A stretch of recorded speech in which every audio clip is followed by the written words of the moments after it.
তাহলে ওসমান হাদি একমাত্র ব্যক্তি ছিল যে দলের লেজুর বৃত্তি না করে, দলের লিয়াজু লবিং এর মধ্যে না গিয়ে, আসন ভাগাভাগির মিথ্যা দুর্গন্ধযুক্ত নিকৃষ্ট কালচারের মধ্যে না গিয়ে যেটা সত্য ওইটাই মানুষের মুখের উপর স্ট্রেট ফরওয়ার্ড বলে দিত।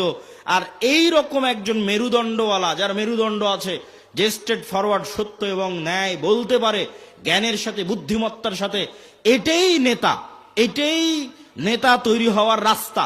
আর এই রকম একজন মেরুদণ্ডওয়ালা সত্যবাদী ন্যায়পরায়ণ নেতা ওই রকম লাখো দুর্নীতিগ্রস্ত নির্বাচিত এমপির চেয়ে পাওয়ারফুল। এবং ওই পাশ্চাত্যের আর আমাদের পাশের দাদা বাবুরা তারা পর্যন্ত ভয় পায় এই রকম নেতাকে। কেন, ওই যে দুর্নীতির মধ্যে যে নেতা উঠে এসেছে ওকে টাকা দিয়ে কিনে নেওয়া যাবে। ভারতও ওকে কালকে টাকা দিয়ে কিনে নিতে পারবে, আমেরিকা ওকে কালকে টাকা দিয়ে কিনে নিতে পারবে। ওকে বলবে তোমার যত দুর্নীতি করার ইচ্ছা করো, টাকা পাচার করে নিয়ে আমার দেশে চলে আসো, আমি যা বলবো তাই শুনবা। তো ও যেহেতু এই দুর্নীতির প্র্যাকটিসের মধ্যেই বড় হয়েছে, তো কোনোদিন দেশের পক্ষে কাজ করবে না, অন্য দেশের গোলামি করবে, অন্য দেশের গোলামি করবে।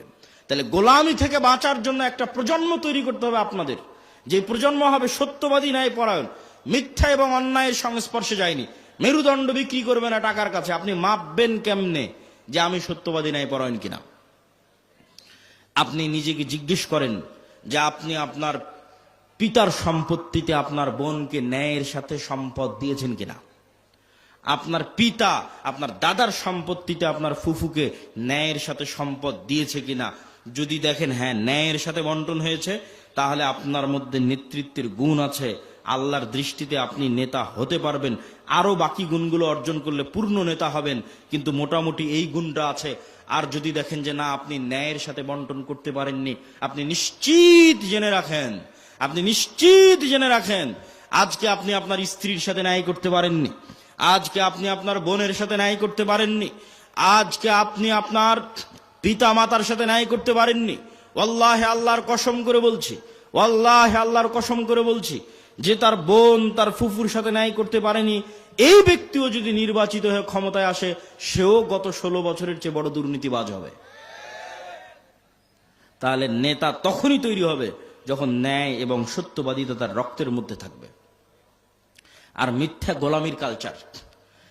ইব্রাহিম আলাইহিস সালাতু ওয়াস সালামের 2 সন্তান, এক সন্তানের নাম ইসহাক, আর এক সন্তানের নাম ইসমাইল।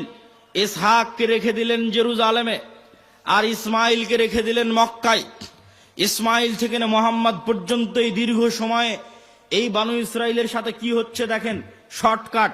ইসহাকের সন্তান ইয়াকুব, ইয়াকুবের সন্তান ইউসুফ, ইউসুফের 11 ভাই মিলে পিতা মাতা মিলে মিশর, মিশরে ইউসুফের মৃত্যুর পরে ফেরাউনের 300 বছরের গোলামি, ফেরাউনের গোলামি থেকে মুসার হারুনের হাত ধরে মুক্তি, মুসার হারুনের হাত ধরে মুক্তির পরে 40 বছর সিনাই মরুভূমিতে পাগলের মতো ঘুরপাক, 40 বছর পর ইউশা বিন নুনের হাত ধরে জেরুজালেম বিজয়, তারপরে পুনরায় আর এক জালেম বাদশার কারণে জেরুজালেম থেকে বিতাড়িত, তারপরে দাউদ সুলাইমান এবং তালুতের মাধ্যমে জেরুজালেম বিজয়, জেরুজালেম থেকে সারা পৃথিবীতে শাসন ক্ষমতা প্রতিষ্ঠা, তারপরে আস্তে আস্তে জাকারিয়া, ইয়াহিয়া, ঈসা, মারিয়াম। এই যে দীর্ঘ সময় বানু ইসরাইলের, এই দীর্ঘ সময় বানু ইসরাইলের চরম উত্থান পতন হয়েছে, 2-3 বার গোলামির জিঞ্জিরে আবদ্ধ হয়েছে। তার মধ্যে সবচেয়ে বড় গোলামি ছিল ফেরাউনের 300 বছর। এই গোলামির জিঞ্জিরে আবদ্ধ হওয়ার কারণে এরা নবীর সন্তান হওয়ার পরও, ইব্রাহিমের সন্তান হওয়ার পরও, ইসহাকের সন্তান হওয়ার পরও এরা মিথ্যা বলা, ধোকা দেওয়া, 2 নম্বরই রাস্তা শিখে নিয়েছিল। এই জন্য আল্লাহ বলল শনিবারের দিন তোমরা মাছ ধরবা না। দাউদ কোরআন পড়ে, মাছেরা কোরআন শুনতে আসে, জাবুর শুনতে আসে। এরা করলো কি, শনিবারের দিন মাছগুলো আটকে রেখে দিল, রবিবারের দিন ধরলো। কি পরিমাণ ধোকাবাজ! অথচ এরা নবীর সন্তান, ইব্রাহিমের সন্তান, এই সিলসিলার সন্তান।